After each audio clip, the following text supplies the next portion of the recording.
This is the Four-Man Rush.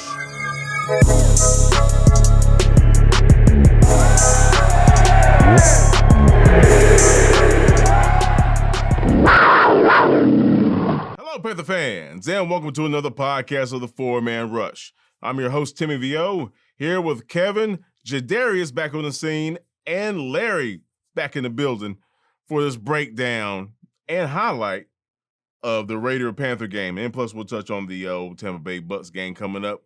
Gonna be going on the road against the legend Tom Brady himself and old Gronkowski, aka I don't know how to read a book.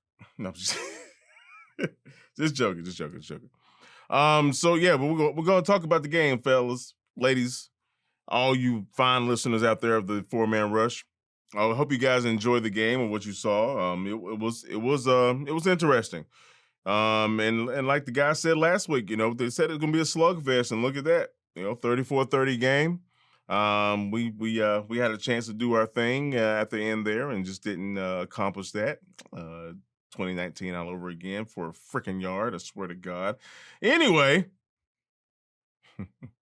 let's get into it, shall we?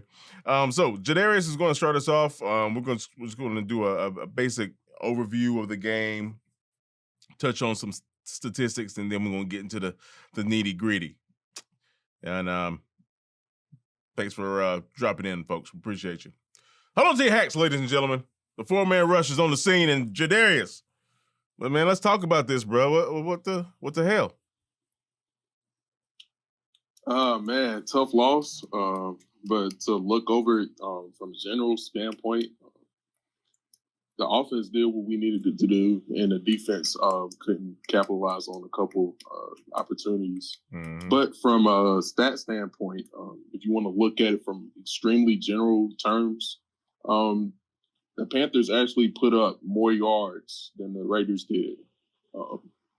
So passing yards and rushing combined, we were on par with them and better at that. Wow. So the thing is for us, limiting yards when it matters and getting the yards when it matters. Because it'll look good on fantasy if you get a ton of yards. But if you don't score, it's all for not in the box score. So I think that's one of the blatant things. Actually, it was a really clean game. I was not expecting that. No turnovers for either team, right, which is good and bad. So good for our offense, not turning the ball over. Bad for our defense, not forcing turnovers. No fumbles, no interceptions. So one more thing that's pretty telling, and I'll pass it off, is the time of possession. So the Panthers were actually behind in time of possession, which can be a little weird, considering that we had more yards. But also, whoever holds the rock and whoever capitalizes on those key moments wins games. So pretty clear that we're a young team and we're trying to get everything together. We'll go into detail, but that's kind of what it is on the surface. Yeah, indeed, man, indeed. That was interesting. That was very interesting. Kevin. Yeah, well, for me, it's feeling weird. Like I was there, but I wasn't there. I had they had the cardboard version of me cut out sitting there with a watered down ass Bud Light at the stadium. But hey, I appreciate them recognizing. But either way, both of us saw the same thing. What we saw was, we just saw the beginnings of a young team in the making that's, just getting that initial punch in the mouth, feet wet, whatever terminology you want to use to describe it, basically. I was expecting a lot of mistakes, and it was several. But I also saw the three things that I was looking for. I was looking for them to play fast, which they did. I was looking for them to play hard, which they did. And I was also looking at seeing moments of slight improvement. The thing that Matt Rule has said is that each day they're trying to get 1% better.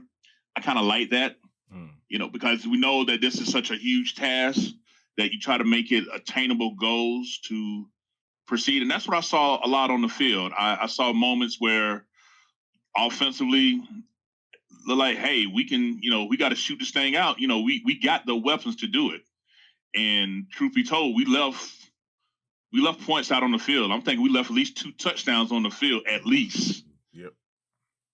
We was haunted by drops, penalties, and just poor execution at the absolute worst time. Yep. I mean, just self-inflicting wounds. Tim. We was in the military. We call that friendly fire. Mm-hmm.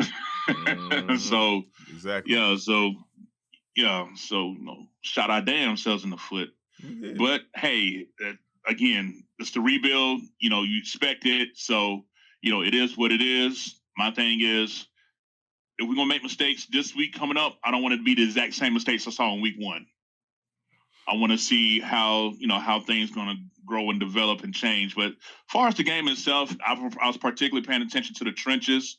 That's the area that me and Larry love to watch. I was noticing that it's areas to improve, but I saw glimmers of hope as well. There was times where Teddy Bridgewater had a good pocket to make the throws that he needed to make, and there was times where that pocket was looking kind of rushed there. Mm-hmm. There was some times where the running lanes were a thing of beauty, and McCaffrey was able to get through 2-3 yards before getting touched. And there was times where he had defenders around his feet while he's still in the backfield. So, even though it counts as a regular season game, I was really looking at this as the first preseason per se, because this was the first time against somebody else other than your own players. All of us that played football, we know them licks hit differently when they're not on the same team. Real talk.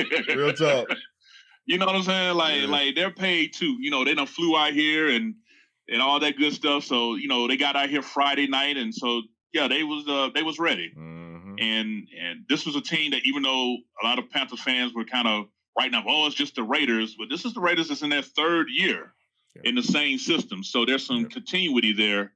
And I just saw from a Panthers perspective that we had opportunities, but we're just not young enough to take advantage of it, is what I saw mostly.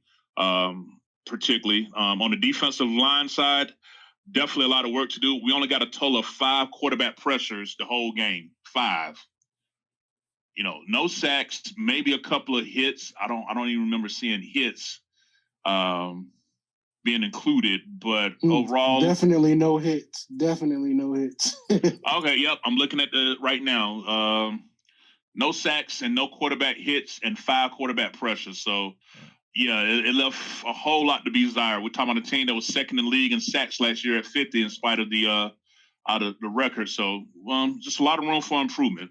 But I just saw a team that had opportunities that, had they been more mature, they would have took advantage of. We could have won that game, but it is what it is. We're on to Tampa. Yep. Word. Larry? All right, so some of my fans told me I was like the ultimate pessimist last season, and I don't want to come into this season with that same mentality. So I'm going to try to focus on the positives as much as I can. I really can't help it. I'm very critical. I'm a perfectionist. I'm a Virgo. It's my season, by the way. I'm going to focus on the positives today. One thing that stood out to me the most was really just the fluidity of the offense. I haven't seen that in years. No knock on Cam Newton at all, but I believe we scored on all but 2 possessions. It's been a long time since I've seen that kind of offense in Panther blue. You know what I mean? Mm-hmm. Offensive line, it's a lot to be desired. I didn't see them get a lot of push. I know that's a negative, but that kind of halted the run game, in my opinion. Christian McCaffrey didn't have a bad game. I think he had 90-something yards. But just those opportunities, like the 4th and 1, where you can just get a better push from your offensive line. I just didn't see they were playing nasty enough. But the positive that I get from that is the scheme. I mean, Joe Brady knows what he's working with.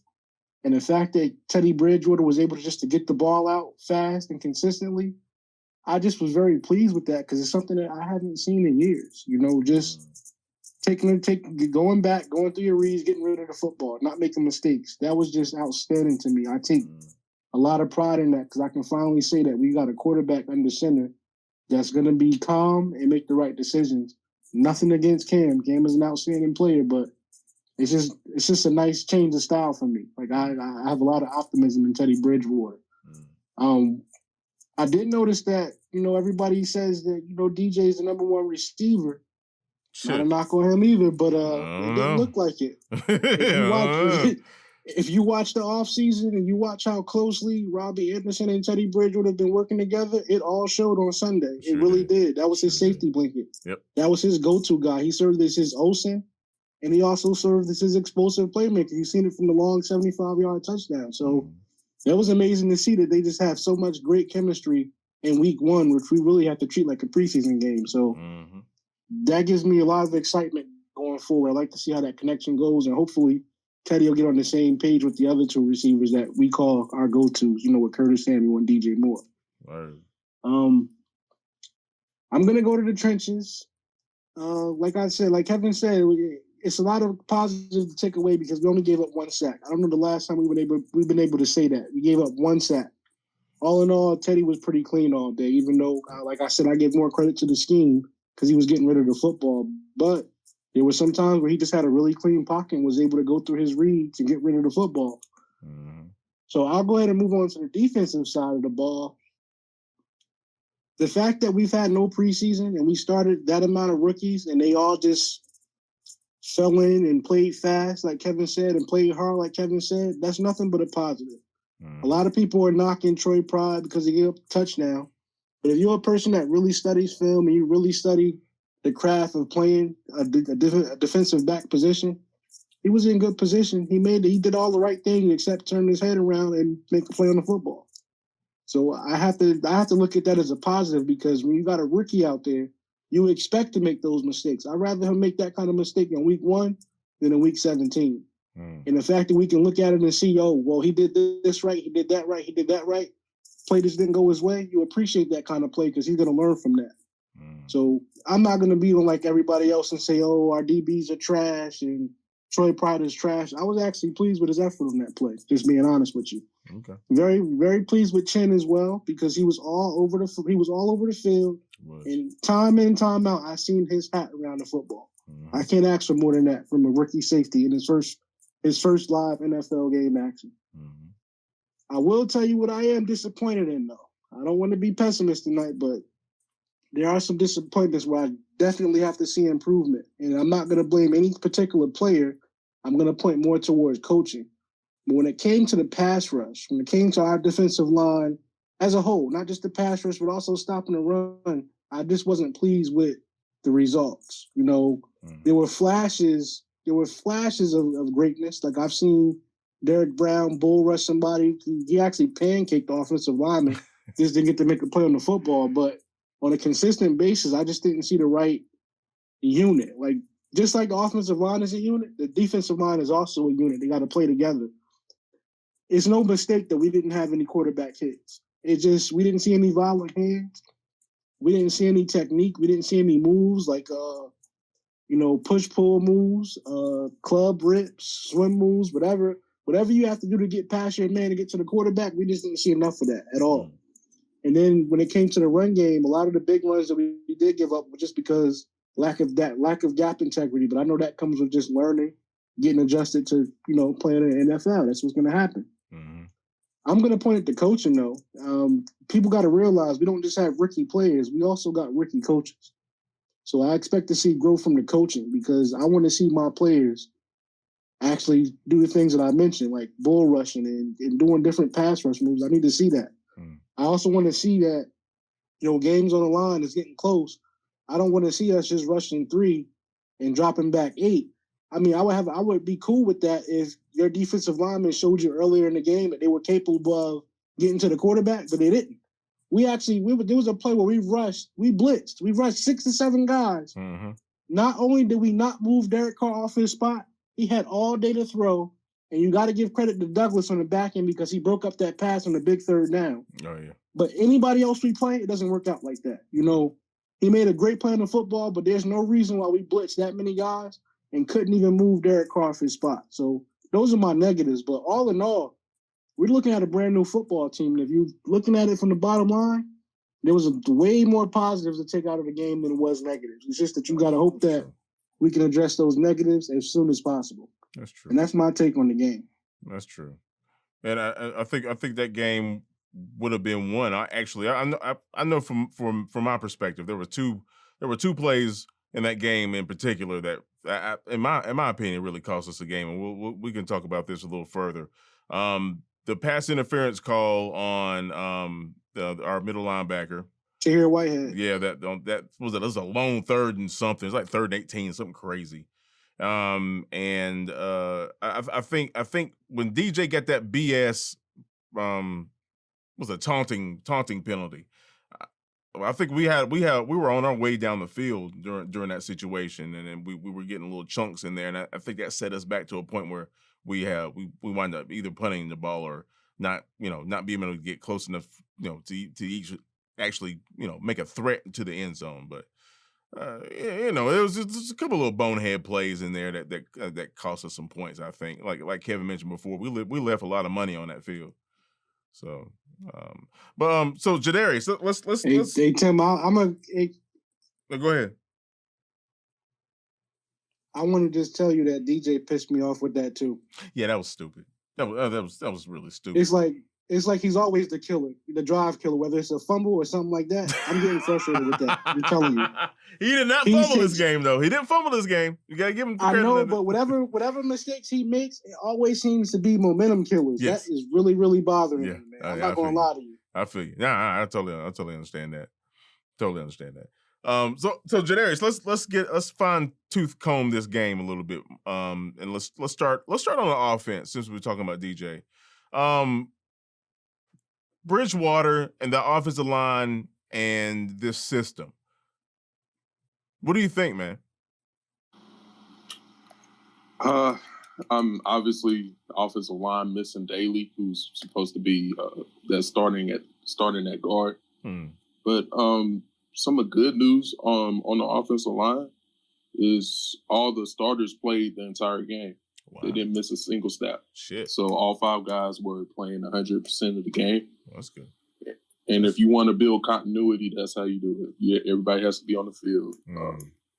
You can't control injuries, but when injuries don't show up, it's a great thing. True. I'm gonna try not. I'm gonna go to. Let's go to wide receivers. Go for it.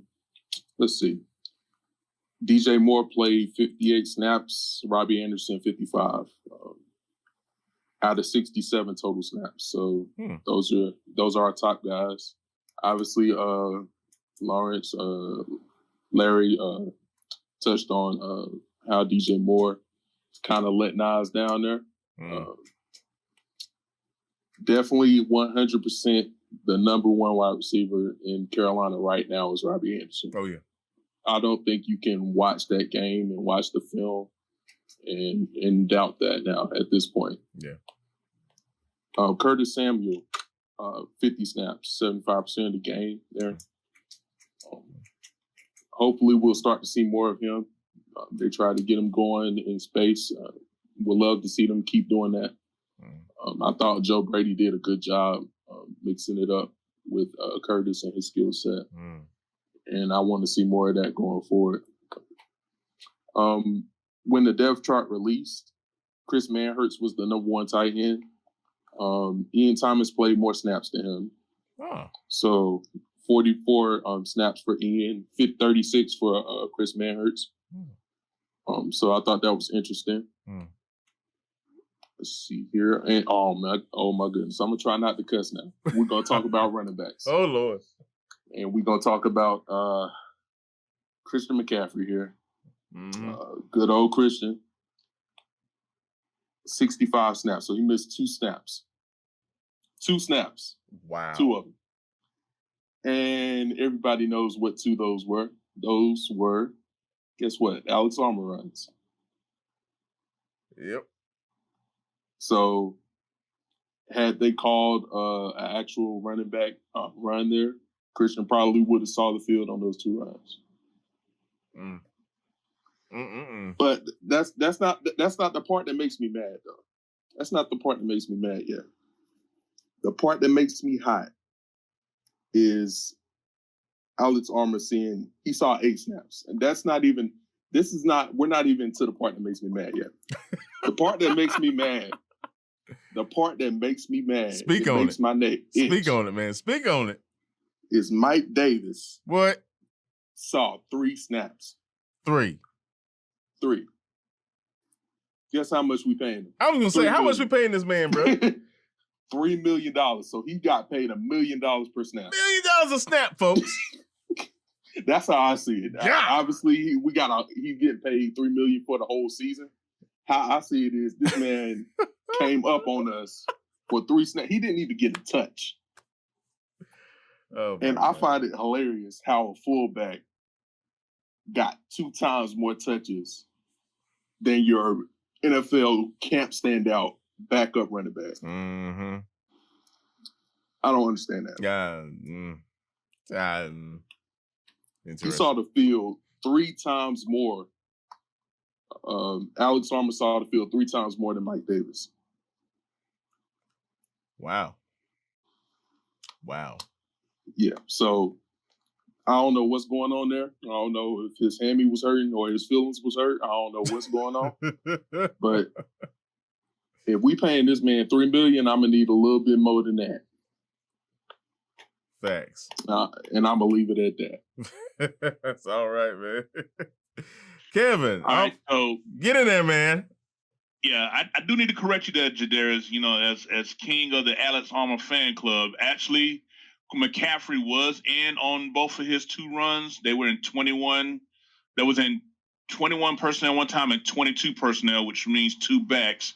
Armour was at fullback on both of his 2 carries with McCaffrey lined up behind him. So McCaffrey's 2 snaps wasn't a result of Armour, just to give it clarity. So, you know, y'all speak on my boy, I'm coming for your head. So I just had to make it known. Stand corrected. All right, appreciate it, youngin. But yeah, man. But speaking of, let's talk about what was considered a lot of fans feel like the play that killed the game was that 4th down call. And I don't know if Larry will be able to jump back in to fill it in on us, but. Oh, I'm waiting. I'm waiting. I got the guns loaded, Kevin. I'm waiting. Okay, yeah. What everybody wanted to, say, man, why they threw it to a fullback? Why we paid McCaffrey all that money? I just kept hearing it. And, I'm all for my boy getting all the touches he wants. So, I was killing that noise. But at the same time, when you go back and watch that in slow motion, he did not stand a chance because our left guard Schofield and Okun decided to let defensive end Cleveland Fairwell crash that whole left side by himself to create that pileup, which didn't allow him to hit that A gap that he was supposed to. He was supposed to hit the left side A gap, but then try to bounce it to the right side A gap and got caught up. That you let one man literally push you 2 big sandwich, hog head eating ass players down the hole, and he couldn't get to where he needed to go to log the field. And for all of those that saying should have gave it to McCaffrey, well, you would have also the same ones that were complaining McCaffrey can't get it from 1 yard out. Like I keep telling y'all, it doesn't matter whether it's McCaffrey, it doesn't matter whether it's Davis. It don't matter whether it's Armour. It could be Ronnie, Bobby, Ricky, and Mike, Ralph, and Johnny. If that offensive line is not blocking, it's not going. It's a dead factor. They had 9 players within 2 yards of that ball, so they knew what was coming. Yep. They knew what was coming. Yep. Now we should have hit them with what we hit them with in the 2018 against the Saints with the halfback pass. That'd have been there all day. That would have been there all day. They weren't even worried about nobody deep. They had everybody within the smashed up in there. So yeah, I'm gonna go to bat from both. It was the blocking. It wasn't because they gave the ball to Armour why that play did not succeed. So I just want to make sure that I clarify that because people would just want to click to trash Armour for it. Man, slow fullback and big play the game they give to a fullback. That play works 9 times out of 10. If you just stand in front of the defender, because all he needed was an inch. If you just kept that defender occupied long enough, he would have got it. We got that. And, yep. Yeah. So let me get off the pool pit on that one because I'm getting hot. Go ahead, Larry. Let me jump on that too. I'm gonna educate the fans a little bit on what a wham block is, though. They said Please do. On that same play, they sent man hurts on a wham block. A wham block is basically the opposite of like a trap. You come in on the backside of your guard and the tackle on the inside run. So basically, Manhurst started from the outside, and he basically pulled inside to add more blocking to get that 2 inches that we needed. It didn't help that he got blown up too. And what's sad about that is he's actually, pardon me, fella. God dang. Hold on, folks. Larry's in the parking lot, man. It's all good. It didn't help that he's our pretty much one of our best run blockers, whether you're talking about tight ends or just offensive linemen in general. But he couldn't get any momentum because your left guard was getting blown back into him. So he got blown up on that play as well. So we had no chance. No, like Kevin said, you could have put Jerome Bettis back there. We weren't getting that first down. So, and I would have liked to see more creativity. I didn't have a problem with the play call at all. But you got to know your personnel, and I think that's going to be a growing point for the coaching staff. They're rookies too. But in that kind of situation, I might have did a bootleg because I haven't booted all game long.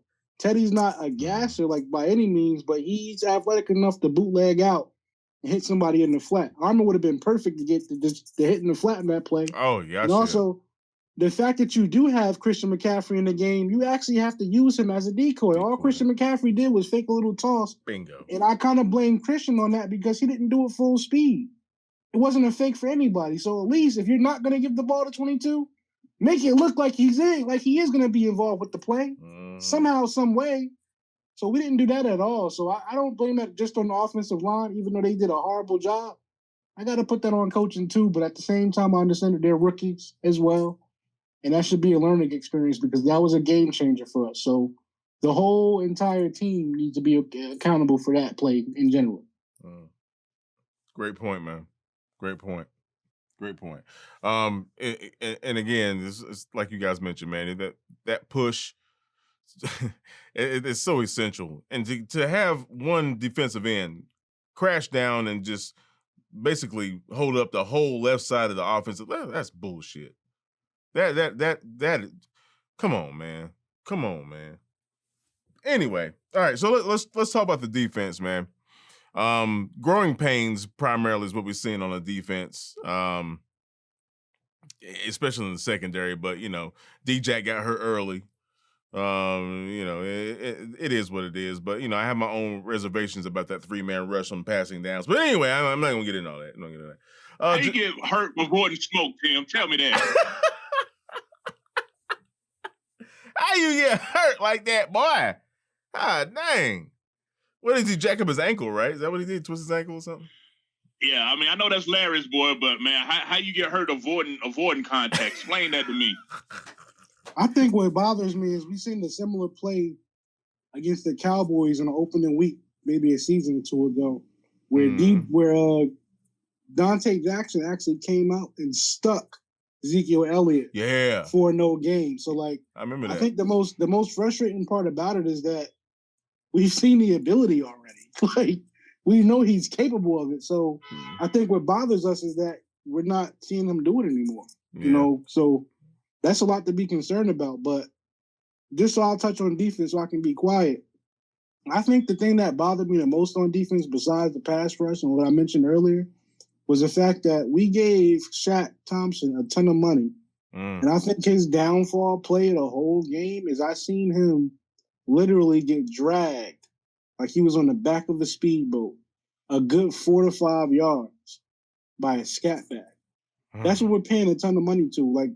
If it was Luke, that play would have been stopped. It was a first down anyway. The play would have been over anyway. But the fact that you're paying this guy so much money to really get dragged 4 to 5 yards, that's unacceptable. I think I was in a Facebook group talking to one of my closest friends, Demetric Allen.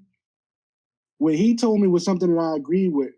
What we did not see. We saw our guys play fast. We saw our guys play hard.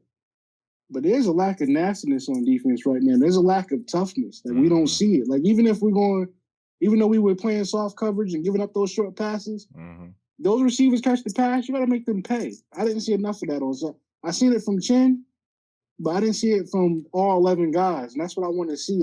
Okay, we're playing hard, we're playing fast. Where's that nastiness at? Where's that toughness at? When you going to make these ball carriers pay? I need to see that. throughout the course of this season. I didn't see it at all in week 1. And that has a lot to do with the reason why we didn't get any turnovers. We didn't. I think Trey Boston might have had a forced fumble, but if you hitting guys the way you're supposed to, that'll also create some turnovers for your defense. We just didn't see enough toughness from them. That's probably my biggest takeaway. I just didn't see the toughness that I wanted to see from the whole 11 units. Mm-hmm. All right, so Jadarius, let's pinpoint some things here, man. Well, it seems like the defensive line is where it all began. I know we got gashed for some runs, and missed tackles was huge, and Coach Rule talked about that in the interviews and things of that nature. And Larry brought that up with Shaq being drugged. I mean, what did you see about the front four and I guess an overall critique of the defense? One of the toughest things for me to watch is a guy beating himself. So for the defensive line specifically, on the edges, we're really we got Brian Burns, Lobo, YGM, as some call him. We got Weatherly, who's just now coming from Minnesota to get a bit of bigger role on the defense. And he's not necessarily a young guy, but he's not necessarily the most experienced edge either. F.A. Obata, Zach Kerr has been around. So a lot of these young guys are still trying to find their way. If you're not Zach Kerr and Stephen Weatherly. So one play I saw specifically, just to pinpoint something, it's a run play, and YGM is coming off the edge unblocked. So anybody that's ever played defensive end, you'll know if nobody's in front of you, you got to squeeze.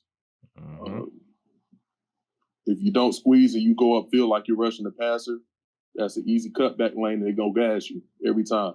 Hey JD, not only do you have to squeeze, but you better expect something that's coming too. If you didn't get blocked, expect that trap. It's coming. That's basic. That's Pop Warner right there. Explain, JD. Explain to the fans what you mean by squeeze. You got to squeeze tight to the line, man. You can't. See, the thing with a lot of young edges is they'll pin their ears back and want to get in the backfield. But you got to be aware of what's going on in front of you too, and also where your help is. So your guys inside are depending on you.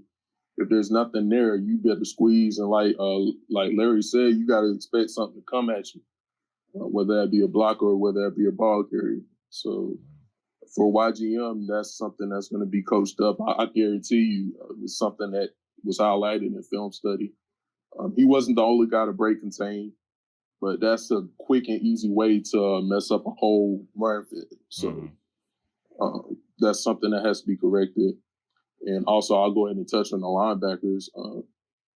One of the most disappointing things I saw on the defense, well, I'll go ahead and highlight too, is KK didn't look like KK on the defensive line to me. I didn't hear his name called at all yesterday. Whether that be we didn't have the dress rehearsals in the preseason, or he's coming off a season where he didn't play at the end. Whatever that be, I want to see him get back in game shape. But also Shaq. He had a tackle for loss, 1.5 tackles for loss. He led the team in tackles, but for somebody who's been sitting behind the greats, linebacker greats, and Thomas Davis and Luke Kuechly, that's something you expect to see way more from him. Even though that 12 tackle game is technically a big game, he's supposed to be our tone setter. He's been groomed for this moment for years now, ever since he got in the league, and he got paid from us, depending on him to take on that role. So we'll see if he'll kick it in the high gear. But I was actually impressed. I was impressed with Tahir. I'll tell you why. A lot of people were mad at him for those PIs, and those PIs are something that can be addressed, and I don't see him making that same mistake again next game. Now, I'm more surprised that he was actually in position. Because You setting the bar low, bro. It's gonna sound like a knock, but that man was it was an out route, and I was not expecting him to be there. He beat actually the corner there, and if he times that right, that could be a pick. Yeah. So for somebody that's not known for pass coverage into here, I was extremely impressed with that. So maybe he'll get some hands on the balls. Maybe he'll come away with some interceptions. Cornerbacks, Dante went down. Dante is another one that's been groomed seemingly for this moment. Rule has given him like the right of way to become that guy. We can't control injuries, but I would love to see him have more dog in him. Obviously, like Larry said, we've seen this from him before. He has that dog in him. We know that he can play the ball. He's not scared to hit people, even though he's thin as a toothpick. But you know, he has to step into that role, and I'm excited to see him play a full game actually against some of the better wide receivers we play against. And if anybody's been listening to this podcast, which I know a lot of y'all are because y'all hit me up on Twitter, I am very, very critical of Troy Pride. A lot of people know this. A lot of people get on me for it. But I'm actually siding with Larry again on this because he's a young corner. And the first big chunk play of the game was that it was a crosser route with Henry Ruggs coming over the middle. And ideally, you would want him to be there, but for a young corner, you'll chase most of the time what you see in front of you. Yep. So that the corner the receiver Troy Pride was lined up over actually took a shallow crosser route to kind of set him up, and I bet that's what they were anticipating. That Troy Pride would bite on it and try to play that ball on the shorter route. Should that quarterback thrown it, and then Ruggs snuck behind him with that speed and kind of put Trey in a precarious situation there. But he was also in great position to play that long touchdown to Aguilar. So that's also something that I foresee the DB group won over in film study. And I did not see ball skills like that on film, but I'm excited to see if he can get his hands on it.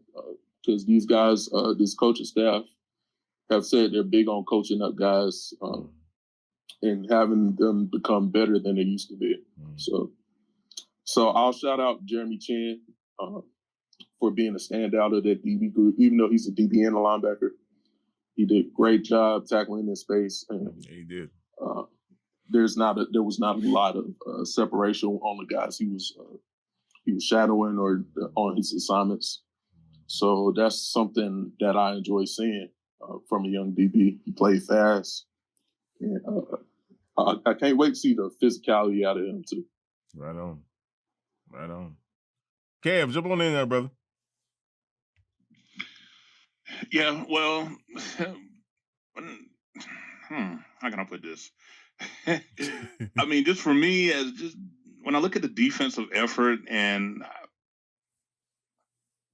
I'm always trying to look for the silver lining, but I got to address, if it is what it is.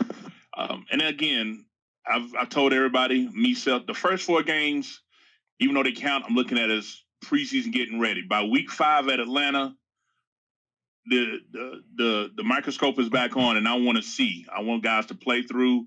I want to see, okay, we done played against 4 teams, got the rotation right, coverage. We've seen how we've been attacked, how we make adjustments. All of that after 4 games, I'm gonna be a lot more critical than what I am. But just the fact that, in spite of all the mistakes we made, it was a 4-point game with us the chance to actually win. Well, actually, we had the lead. Yeah, believe it or not. Sure did. We was up 30-27. But it was only 7 minutes left, and I knew 3 points with that much time left was the way they had been running the ball all day, and with us not sacking a quarterback. Now, if we had some sort of pass rush, I would have felt more confident that we could have possibly held that off. But again, take the same squad, fast forward a year from now, play that same game again, it'll bust the Raiders' ass. I guarantee it. But we just gotta take our lumps with it. I want to know where the leaders like Kawan Short, like him, Brian Burns, like they were virtual ghosts, man. I'm looking at the stat sheet, and I'm gonna be honest, like it's very pedestrian, man. Very pedestrian. It's short. Like Kawan Short had 4 tackles, no sacks, no tackles for losses, no QB hits. I'm looking at Brian Burns, and believe it or not, fellas, he's not even on the stat sheet for anything. Wow. And I'm scrolling to make sure. Okay, hold on. Okay, I had to scroll back up. Okay, he had 3 tackles. I'm sorry. Okay. I was going to say, hold on. I had to scroll back up. He was right above Kawan Short. He had 4 total tackles, 3 solo tackles. But again, no QB hits from Brian Burns. That's unheard of. I mean, a guy that's got the type of bend that he has. That's unheard of. Hey, I get that you was injured and you was coming back and things like that, but I expected him to play with a man with his hair on fire, to prove that he can pick up right where he left off, September of last year, where he was rookie defensive player of the month for us. So I'm just expecting the leaders of this team to we got the rust off. Now I just want to see some more plays made. That play that with Troy Pride on the cross route that we were just talking about, when we saw the diagram showing what happened, it looked like they were playing quarters defense. And Larry and Jadarius, I know y'all know more about coverage than me. It looked like it was supposed to have been quarters where the cornerbacks and the safety take a quarter deep, and it looked like they bit on that shallow cross. Both Burris and Pride came up, and that just freed it open all day for Ruggs. And Trey Boston, I mean, he got to get credit for tracking that man down at the one, even though they did eventually score. But my God, Ruggs had him by at least 15 yards, and he just, he must learn angle of pursuit, because he was able to force him out at the 1.5. He got on his horse, man. Yeah, he definitely did. So, for all of us giving Trey Boston hell over this about his, angles of pursuit, he earned it on that one. I'll definitely give him that. Yeah. But I'm optimistic, but I'm also not going to let the optimism go but so high, because I know it is what it is in 2020. But I definitely don't expect to see us talking about these same mistakes a week from now. If it is, it's going to be some new stuff that we're discussing. I don't want to hear about 0 tackles for losses. I don't want to hear about 0 sacks. I don't want to hear about 0 quarterback hits. Another thing that, we shot ourselves in the foot at was these penalties, man. I mean, gosh. Man. 5 penalties for 65 yards. I know 5 penalties don't sound like much, but they were momentum killers. Yes. I mean, just suck all the air out of what it was that we was trying to do, and man, it's now it's been a while. Now I did like the fact that no turnovers were given up. So whatever we're doing to practice ball security is working.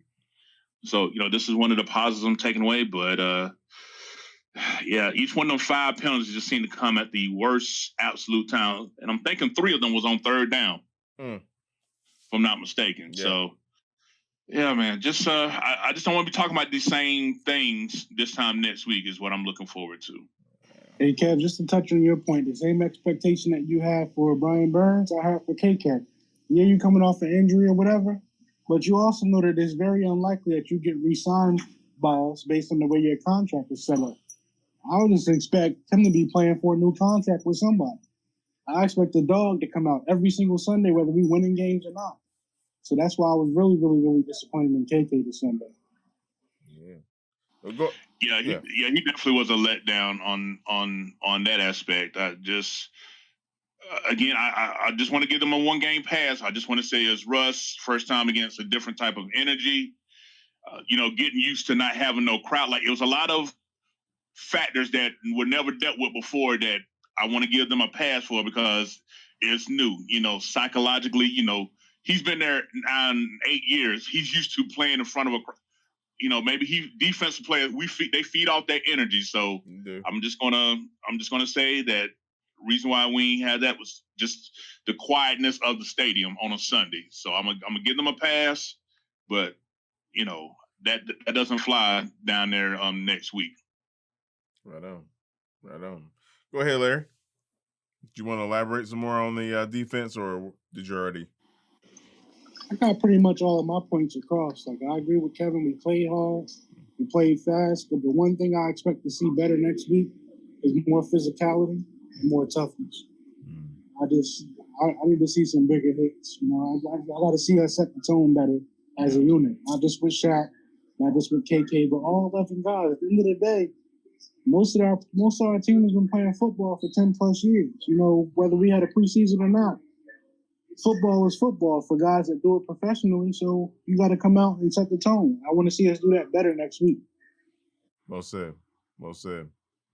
Same here, man. Do you want to say something, Jadarius? Oh yeah, I can't forget about the effort from Rasul Douglas, man. Oh yeah, comes in for the hurt.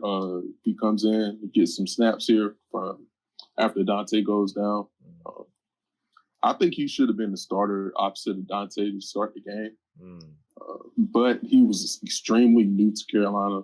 So I think it was like, 3 or less than a week he's been here to that point.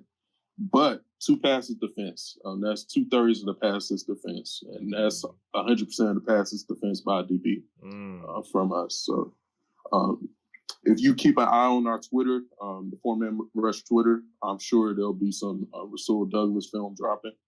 And also, he has some dog in him, too. You can see in some of the tackles he made. So can't wait to see more from him. Right on, man. Just to touch on him a little bit, I'm from Irvington, New Jersey, and he's from East Orange, New Jersey, one of our biggest rivals. And I don't know him personally, but I actually was watching this guy play in high school. I could just never put 2 and 2 together because I know all his older siblings. So it's like that's a homegrown guy for me. So I'm really excited about what he can do for us. Respect. Yeah, and if I can just add on to heap his praise as well, I just like the fact that he brought his own energy. You'll see after every play, like he was feeling it. He brought the lumberjack. If I know it wasn't a lot as a team, but when you look at plays that he affected, that he was in on in his area, you can tell that he's thrilled for the opportunity. This man, because of the COVID testing protocol, he had to pass 3 straight days of negative tests. He wasn't able to join the team till the Wednesday practice. Dang. So if he looks like that off just really 2 good practice, because Friday practices is more geared towards special teams. Now I don't know how Rue's doing it, but Wednesday and Thursday is really when the meat of the plays and the strategy is implemented throughout the week. So he gave us a good glimpse of what he potentially could be. We definitely gonna need it with what we're facing up next week and this week coming. So. But definitely props must be given to him because in a little bit of time he made a good impact, and I like his energy to being added to Thieves Avenue. So looking forward, definitely looking to see how our coaching staff helps bring him along and watch him take over. But he definitely plays fearless. That's one thing I noticed about him is that he was a fearless player on the field. So looking forward to seeing him. Throughout the rest of the season. With the energy he brings, him and Trey Boston should be best friends in the locker room. I'll tell you that much. Truth. He brings that type of energy. Everything that we praised Trey Boston for last year and previous years that he was with us, Douglas brings all that same energy, man. I love it. I'm excited. Word. I'm just taking time to really let it breathe. So baby, just chill. She love it. We out in public and we can just chill with my partners, and we can go back to my crib and just chill under covers and do we call me and you levels. The Four-Man Rush is brought to you by the love and respect of and for the Carolina Panthers and Carolina Panther fans everywhere. Keep pounding. The Four-Man Rush is a non-affiliate of the Carolina Panther organization. All thoughts, assessments, and content of this podcast is directly related to the Four-Man Rush exclusively. Thank you.